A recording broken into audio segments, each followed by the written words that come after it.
Similane with him this time.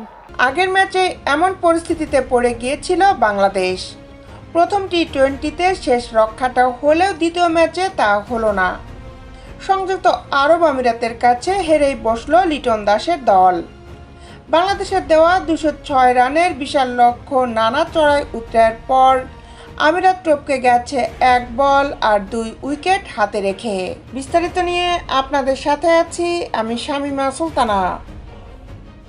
টসে হেরে Bangladesh bat করতে নামে, তবে শুরু থেকেই সফরকারীরা ছিল আক্রমণাত্মক।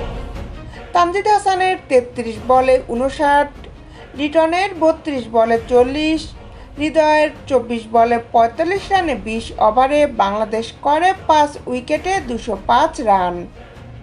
এটি টি-20তে বাংলাদেশের 24 ম্যাচ পর দলীয় 200 ছড়ানো ইনিংস। শেষ দিকে জাকের আলীর 6 বলে 18 রান ছিল কার্যকর। আমিরাতের জাওয়াদ উল্লাহ 45 রানে নেন 3 উইকেট। জবাবে শুরু থেকে দাপট দেখায় আমিরাত। ওয়াসিম ও জোহাইবের উদ্বোধনী জুটিতে আসে 107 রান।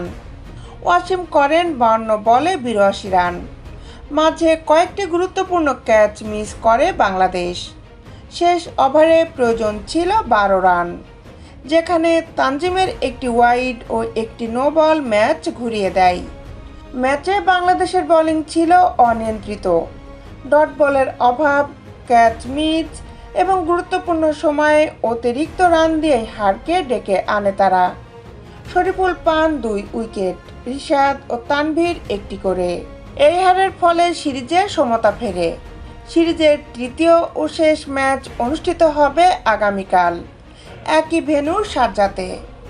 দ্বিতীয় ম্যাচে এই হারের পর এখন প্রথমবারের মতো এই ফরম্যাটে আমিরাতের কাছে সিরিজ হারের সংখ্যাও মাথাচাড়া দিয়ে উঠেছে বাংলাদেশ শিবিরে।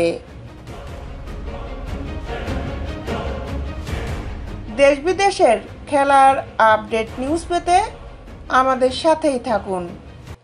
Justice sports, Dhaka.